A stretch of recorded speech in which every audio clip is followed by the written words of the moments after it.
Hey लोगोफोर गासिखौबो आं दिनैनि बे बर' मिक्सार YouTube चेनेलाव नोंथांखौ बरायबाय दिनै नोंथांमोननो मोनसे इन्टारेस्टिं भिडिअ लानानै फैदों थ' लोगोफोर दिनै आंजों लोगोसे दङ जोंनि बर'नि जे मुंदांखा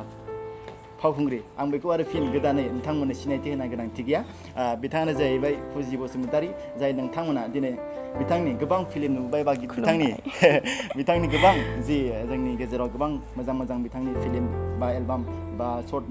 जि मिउजिक भिडिअ गोबां ओंखारबाय थ' नोंथांमोननि सिगाङाव आं बेखौ आरो फिन खनसेबाव सिनायथि होनो गोनांथि गैया स' गिबियावनो आं नोंथांखौ आंनि बे बर' मिक्सार इउटुब चेनेलाव गिबियावनो बरायग्रोना लाबाय थ' बिथांनिफ्राय जों खायसे मिथिनो गोनां खोथाफोरखौ बिथांनिफ्राय मिथिनो लागोन आरो बिथांनियाव आं गिबियावनो सोंथि सोंनो लुबैदों जे बिथां माने ओरैबायदि मोनसे सोंथिखौ आं आगोलनिफ्रायनो बिथांनाव सोंनो लुबैबाय थादों सोंथिया जाहैबाय जे जोंनि बर' इन्डास्ट्रिफोराव गोबां सुबुंफोरानो बा जायफोर बाहागो लादोंमोन इन्डास्ट्रिफोराव गोबाङानो साननैसो फिल्म इन्डास्ट्रियाव हाबनानै बा फावखुंग्रि हिसाबै बाहागो लानानै जेब्ला जुलि जायो अब्लाना गोबां सुबुङानो मा गावनि लामानि फारसे माने आवगायलाङो बा बै फिल्म इन्डास्ट्रिखौ गारनानै गावनि मोनसे संसारनि फारसे आवगायलाङो आरो स' आं बेखौ सोंथि सोंनो लुबैदों नोंथाङा जुलिनि उनावबो दिनै जोंनि बे फिल्म इन्डास्ट्रियाव बाहागो लाफैदों आं बेखौ जोबोद गोजोननाय मोनदों आंनि फारसे आरो बेखौबो सोंनो लुबैदों नोंथाङा बेबायदि बाहागो लाफिननो हानाय डिसिसनखौ माबोरै मोनखो बेखौ एसे बुंनानै बा एक्चुअली जोंनि गोदोनि मानसिफोरनि साननाय बायदियैब्ला जुलि जानायनि उनाव गावबा गाव न'खर संसारखौहाय सलायनांगौ गासिबो जेनेबा नों जुदि एक्टिं खालामोमोनबा एक्ट्रेस मोनबा बेफोरखौ गासिबो गारजोबनानै माने न'खर संसार सामलायनायाव गोसो होनांगौ बिदि साननायमोन आरो गोदोनि मानसिफोरनि बादिब्ला नाथाय दा जोंनि जायगानि मानसिफ्राबो ओरैबायदि डेभेलप जाबाय गोबां मानसिनि माइन्डसेटआनो माने आप लेभेलसिम थांबाय ब्रड माइन्डेड जाबाय दा बिदि साननाय फैला आरो स्पेशली आंनि जाय आंनि फेमिलिया ओरैबायदि आंनि प्रफेशनखौ रेसपेक्ट खालामो आंखौ ओरैबायदि सापर्ट खालामो आरो जेराव रेसपेक्ट दं बेयाव अनलायनाय दं बेखौथ' बयबो मिन्थिजोबखागौ दा बिब्दिनि थाखायनो आं दावबायबाय थानो हादों दा आङो जेखौ खालामोमोन कन्टिनिउ खालामबाय थानो हादों आरो आंनाव दा मोनसे जश फैसिनदों आरोखि आं जेरैमोन आं बिदिनो खालामलांबाय थानो हायो माथो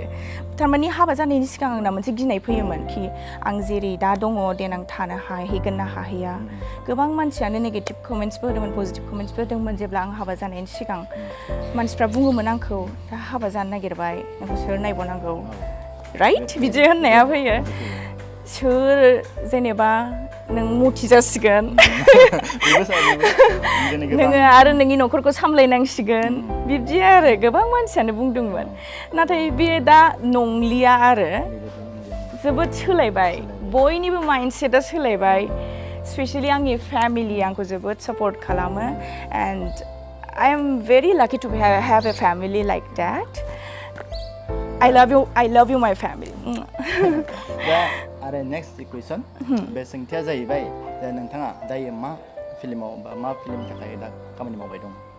आङो दा सिनायथि फिल्मावहाय खामानि मावगासिनो दङ दा बे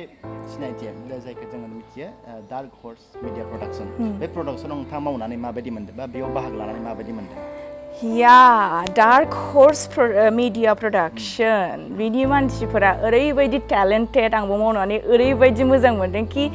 आं पुरा लाइफ टाइम जुदि बिसोर आंखौ अफार खालामोना कि जोंनि मुभि जोंनि प्रडाक्शनाव मावफै होननानै I am ready four that four life time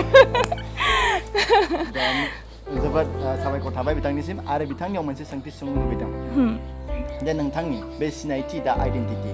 बे फिल्माव नोंथांनि केरेक्टारा मा आंनि केरेक्टारा एक्चुअली मोनसे प्राइमारि स्कुलनि आं सासे टिचार ओमफ्राय आङो गोबां जायगा जेनेबा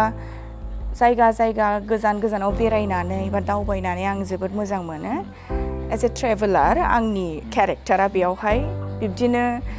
दावबायहैयो बबेबा देशाव बेरायहैयो एखमबा शिलंआव बेरायहैयो एखमबा बबावबा बेरायहैयो बेखौ नोंथांमोना उनाव मिन्थिनो मोनसिगोन आरो एक्चुएल स्टोरीखौ आं गासिबो खिन्थाजोबला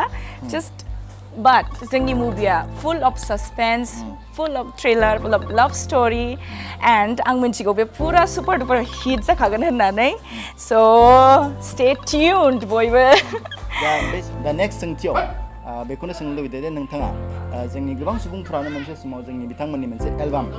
गोबां भाइरेल जादोंमोन बा बोहैथि होननानै जानांगौ 4 years सिगाङाव बे बोहैथि होननाय मोनसे एलबामा गोबां भाइरेल जादोंमोन जानांगौ नोंथांमोनाबो बेखौ गोबाङानो नुबाय आरो बे एलबामाव बे फावखुंगुर आरो फावखुंग्रि सानैबो दिनै आरो बे सिनायथि बे आइडेन्टिटि बे फिल्माव बयबो बिसोर सानैयानो आरो खौसेयै खामानि मावदों थ' नोंथाङा बे गोलाव समनिफ्राय लानानै दिनैसिम जि सिनायथि दा आइडेन्टिटि बे फिल्माव आरो फिन खनसेबाव आगोलनि जि लोगो बा फावखुंगुरजों जयै खामानि मावफिननो मोननानै माबायदि मोनदों? आङो जेब्ला फार्स्ट रंजालुजों खामानि मावदोंमोन अब्लानो आङो मिन्थिनो मोनखादोंमोन कि बियो फिउचाराव थांनानै सासे मोजां एक्टर बा जोबोद सासे हिट फेमास एक्टर जाहैगोन होननानै अब्लानो जेब्ला आं मावदोंमोन होनब्ला आङो बेजों आरोबाव खेबसे ओंखारफिननो लुबैनाया दंखायोमोन आरो गोसोआव दा लाकिलि आं मोनफिनबाय बेजोंहाय खामानि मावनो ज' लोगोसे I am very happy for that. He was a good actor, he is still a good actor आरो he will be always a good actor obviously बेनो आरो जोबथियाव नोंथांमोननि जि ओंखारनो गोनां जि पाब्लिश जानो गोनां जि सिनायथि दा आइडेन्टिटि बे फिल्मखौ लानानै नोंथाङा पाब्लिकफोरनि सायाव मा बुंनो सानो? सिनायथि दा आइडेन्टिटि फिल्मा जोंनि बर' हारिनि थाखाय मोनसे जोबोद माने मानसिफोरखौ नायनानै गोजांस्रिउ होजोबनो हागोन बिदि फिल्म आरो स' आं नोंथांमोनखौ खालि बेखौल' रिकुवेस्ट खालामो कि नोंथांमोनहा बयबो थांनानै नाय जोंनि सेप्टेम्बराव रिलिज होनो नागिरदों बे फिल्मखौ बयखौबो प्लिज आं खुलुमनानै मोनसे रिकुवेस्ट खालामो बयबो सापर्ट खालाम बयबो नाय थेंक इउ स' माच आरो जोबथियाव आं बेखौनो खावलायनो सानो जाहाथे गासैबो जोंनि जि बर' रायजो राजा गासैबो लैहोर फैनानै फैगौ सेप्तेम्बर मान्थआव जानांगौ न' सेप्तेम्बर मान्थआव जे जोंनि फुजा मेलाफोर जायो बेयाव जोंनि बे सिनायथि दा आइडेन्टिटि बे मुभिया रिलिज जागोन हपफुलि हलाव रिलिज जानो हागौ बेनिखायनो खावलायनो सानो गासैबो जाहाथे लैहोर फैनानै गावनि न'फोराव एसे खामानि दामानि दं थायोब्लाबो एसे दोनथ'नानै जाहाथे बे फिल्मखौ नायफैयो बेखौनो आं आसा खालामनानै बयखौबो गुरैयै खावलायहरनाय जाबाय लोगोसे फुजि आब'खौबो आंनि सेराव दिनै आं मोनदों बिथांखौ फिल्मावसो नुबाय थायोमोन बा एलबामावसो नुबाय थायोमोन खिन्थु दिनै साखाथियावनो मोनदों स' जोबोद गोजोननाय मोनदों फिन आरो खनसेबाव फुजि आब'खौबो साबायखर बावबाय थेंक इउ स' माच